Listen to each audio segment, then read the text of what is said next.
What is up, Movie Mackle here, gonna talk about some more epic movies.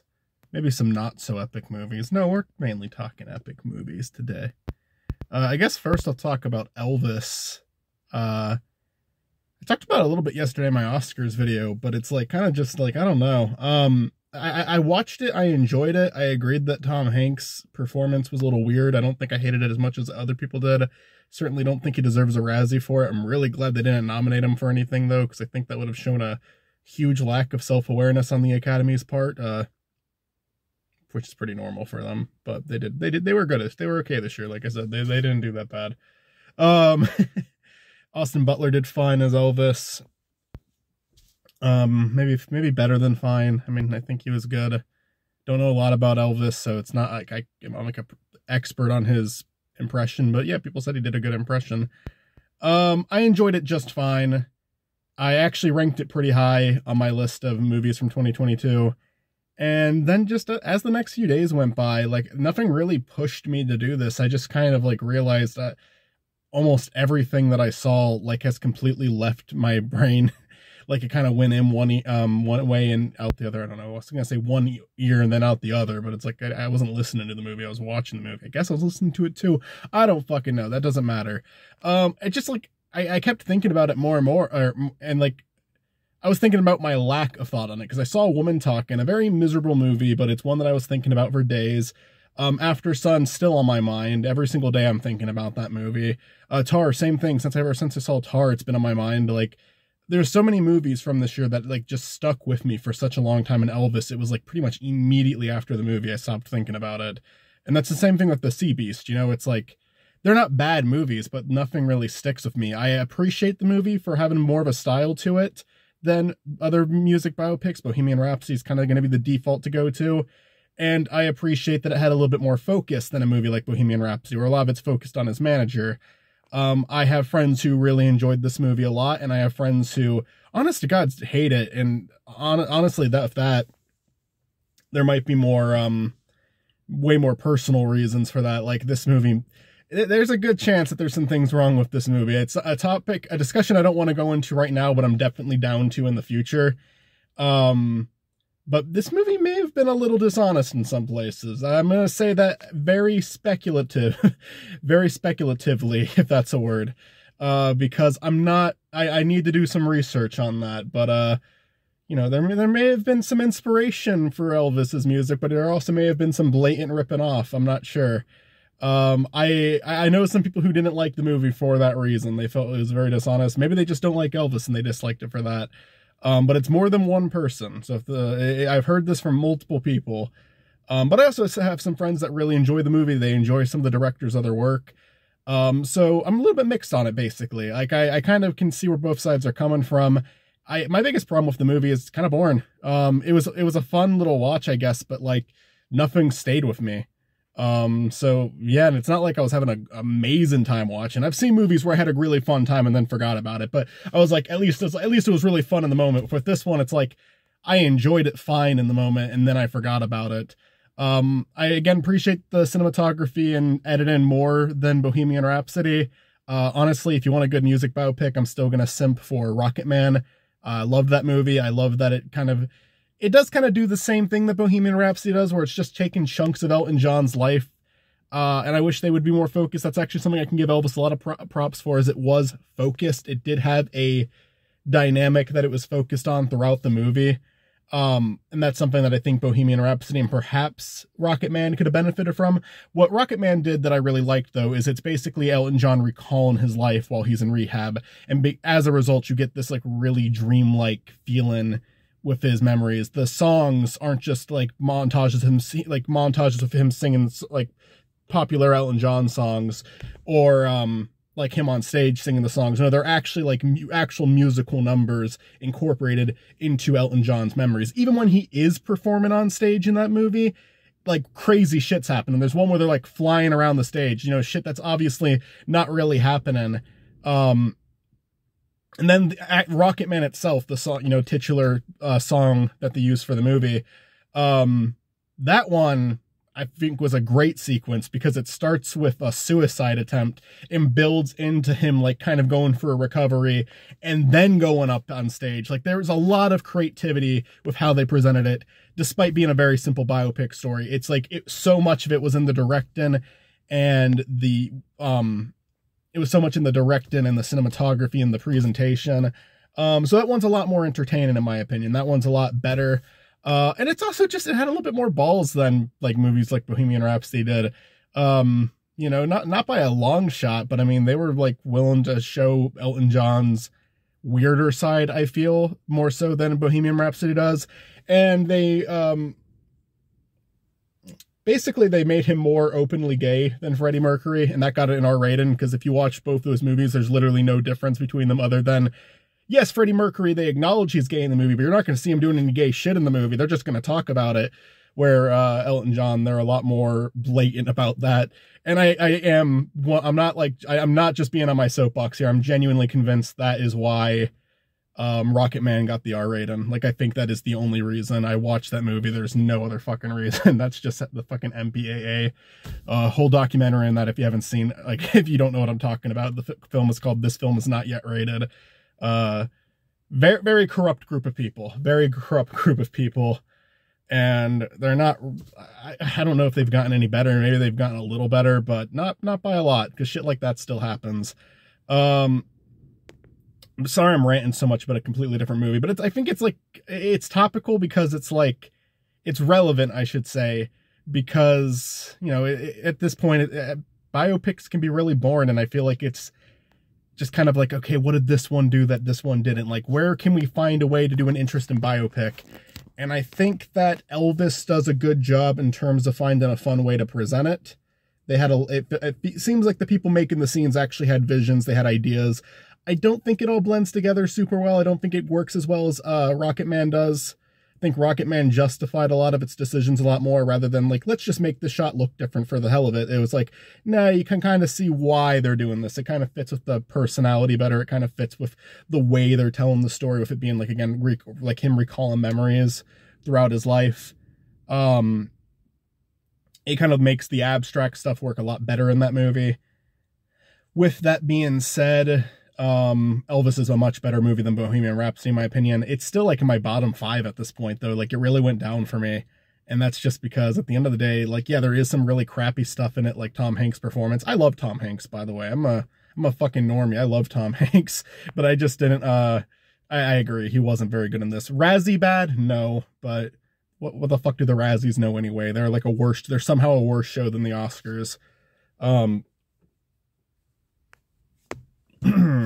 Like, I think they do just as much research on movies that the Oscars do, possibly less.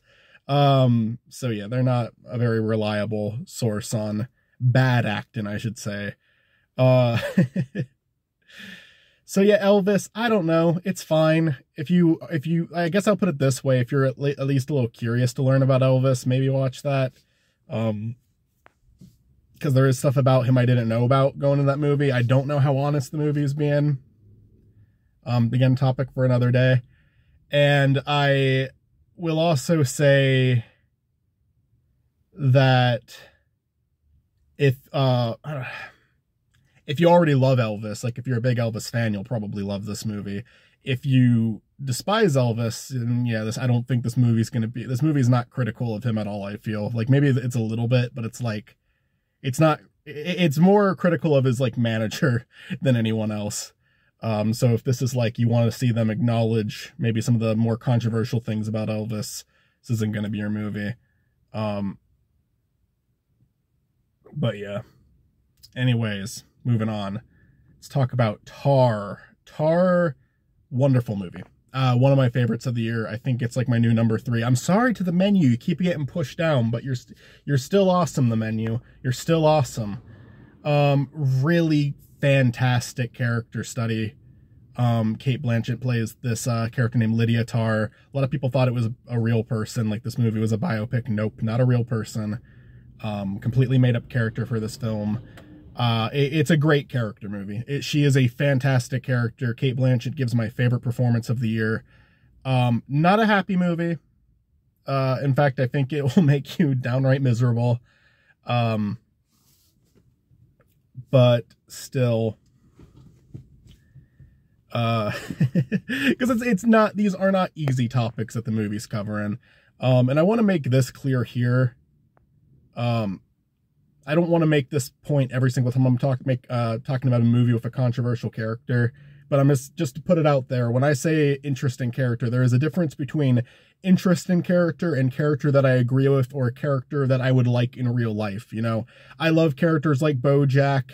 I love characters like I like you know, like Walter White, Saul Goodman, like people who are pretty objectively bad people, but they're fascinating, you know. And yes, Lydia Tarr is added to that list. I absolutely loved the character, absolutely loved the performance. It's a fucked up movie.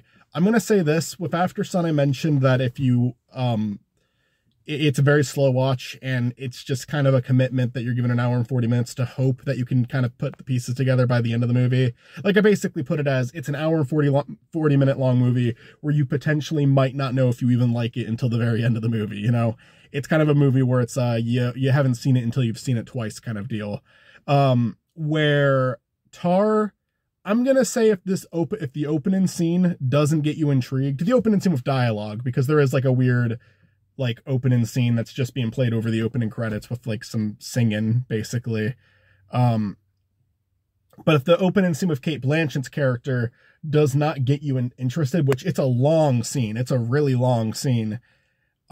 If you are just bored out of your mind after that scene, you're probably not going to like the movie. I'm going to put it that way, because it is a lot of dialogue. It is a lot of focus on this character. I think that, you know, there is some stuff to appreciate about the cinematography and music throughout the movie. But if you cannot get into her character, if you're not even a little bit interested in her in that opening scene, you can probably stop watching, because that's like, for me, I was very enticed by her from the very beginning. And it's before you kind of even really know who she is. There's just something, she just kind of grabs your attention in that opening scene. And I came to the conclusion, like, okay, I'm down to watch this person throughout an entire 2 hour and 30 minute long movie.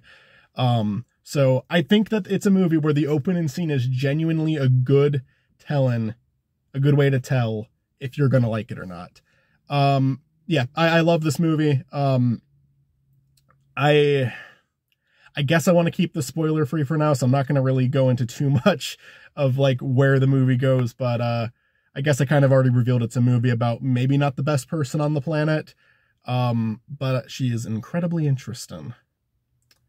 I like movies about bad people. I like TV shows about bad people, but bad people that they try to humanize, you know, like, because at the end of the day, they are human, you know, that's what makes it interesting to watch in media. I guess I'm not a big fan of it when it's like a movie or TV show, like where it's a real person. I mean, I've seen it done well before. I think Mindhunters did a good job. But I definitely think that you can criticize some of these Netflix shows coming out. Regardless, that's a topic for another day. Is there another one? Yeah, we'll talk about, we'll end it off with, Wendall and Wild, a drastically different movie from Elvis and Tar. This is a stop motion movie. It's done by the same guy who did like Nightmare Before Christmas and Coraline, two movies that I fucking love. I really liked Coraline a lot. I remember when me and Zach were still doing Duckcast, it was one of the first picks for like a movie recommendation when we started doing movie recommendations on that show. Love those two movies. How does Wendell and Wild hold up with those? I like Coraline and Nightmare Before Christmas more, but keep in mind that like that's a really big like name to live up to with those two. And I think that I like certain things about Wendell and Wild more than like some things in those two movies. There's like there's aspects of this movie that I think work really well. And my biggest problem with it, I think, is a really good problem to have. I think it's like the kindest note someone can give your project, which is, I wanted to see more of it, because it's an hour and 45 minutes long. It is not a short movie. And I felt like every single scene in the movie justified itself. There wasn't a single scene that I was like, why is this in here? This is just wasting time. I felt like the entire thing, like every scene was justified, but there's so many characters in it that, yeah, there was just some I wanted to get to know a little bit better. Like, I feel like our main character who I'm drawing a blank on her name right now. I remember her friend Raul. I remember that character's name. I thought that those two got the proper amount of time. In fact, I think her parents got the proper amount of screen time too, and so did like the nun working at the school. Forgetting a lot of names right now. I think Raul, Wendell, and Wild, those are like the only three names I remember. I think all those characters got like a perfect amount of screen time.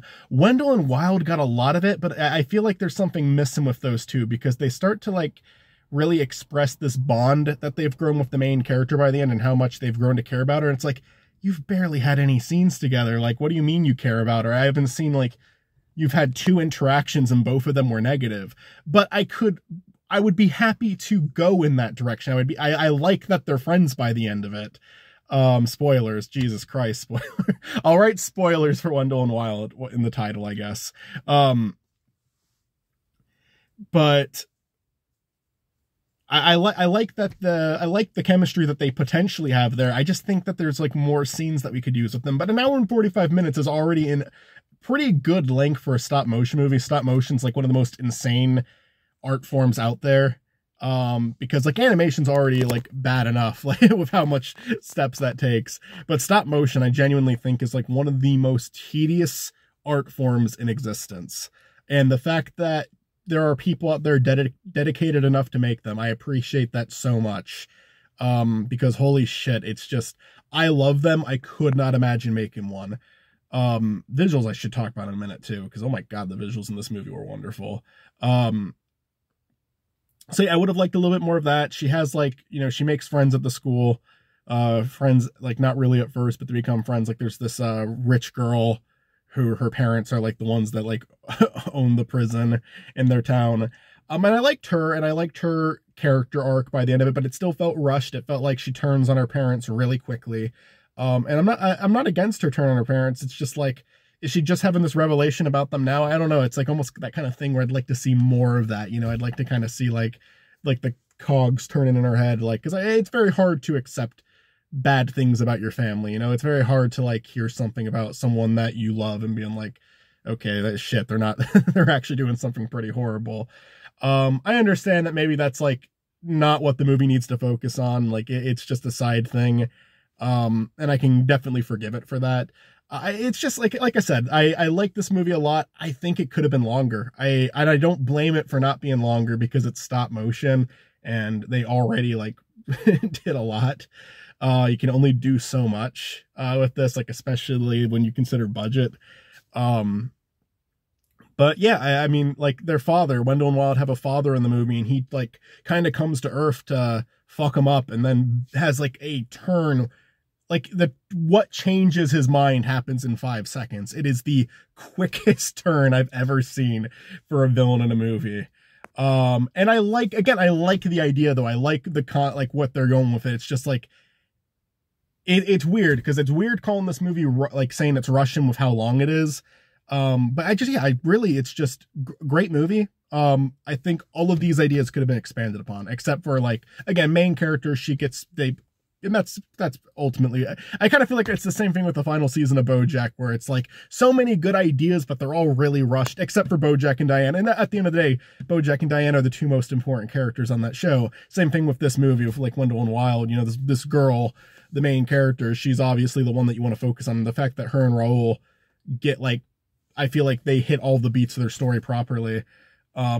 It's good that you did that. I think it's even better that you did that, like, rather than do that for Wendell and Wild. Although Wendell and Wild, it's pretty close. Like, those two and their dream park, I think that's all done really well. I just think it's their connection to the main character that needed some work.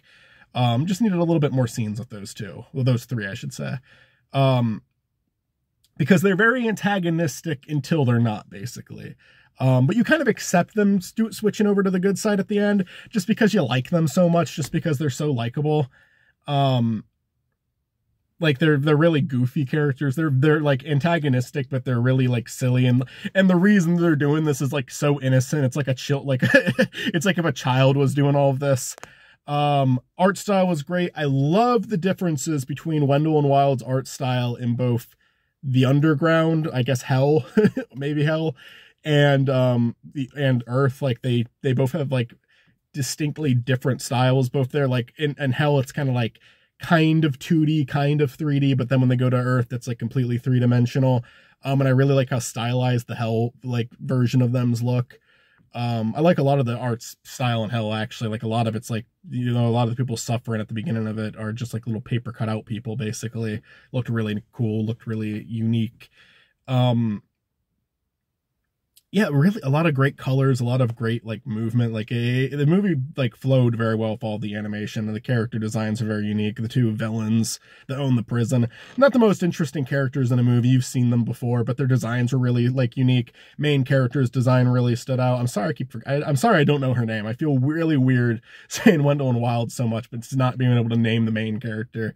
But that's every movie I watch. I'm surprised I remembered Elvis's name when I was talking about that. But yeah, I would definitely recommend this movie. That's basically it. I wish there was more. I like the movie a lot, but I wish there was more. And it definitely should have been nominated over The Sea Beast. The Sea Beast was fine. It was a completely acceptable like animated film. But this was like very creative, like clearly took like a similar amount of energy that something like Pinocchio did.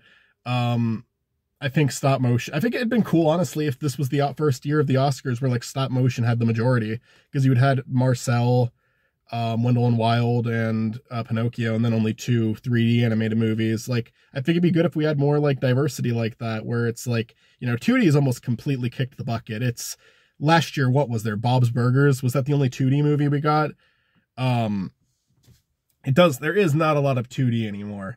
Maybe there were some TV movies that were like in 2D, but I'm not even sure about that. And then, yeah, but then stop motion, that's another art form that weirdly enough is more alive than 2D right now. Isn't that insane? It's more alive in the film industry, and that, you know, TV, like there's still 2D shows, but isn't that crazy that for like movies, like there's probably been more stop motion movies this year than 2D animated features? Like, come on, why is 2D dying? Do more 2D. Don't do that Chip and Dale bullshit where you're pretending it's 2D. Do actual 2D. But I'm glad that we got so much stop motion. And yeah, that could have been cool. It could have been cool having a majority stop motion nominees for animation.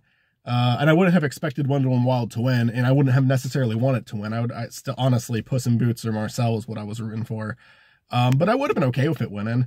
And I would have given them props for picking something other than Disney or the one exception, which I went on a huge rant about yesterday in that video. So if you want to hear more about that, go for that.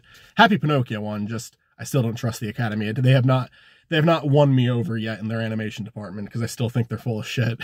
But Pinocchio was a good pick. Even last year Encantos was a good pick. Still, Academy, full shit. You're not tricking me. Wendell and Wild was good though. I guess that's about everything then. I'm going to keep watching a few movies from 2022. I guess there's Babylon. I'll throw that into a different video. I'm going to watch a few more movies from 2022. I think I'm going to keep making videos like this, though, even if I'm talking about movies that are, like, older. As long as I feel like I can talk about them for a bit, because this is fun. This is, like, just nice turning the camera on and shooting the shit about films for a bit. I miss doing this. Sorry that these aren't like highly edited videos. Sorry that this isn't like my old, even Review Everything, which was a minimally edited show. I still had like some visuals and I had music.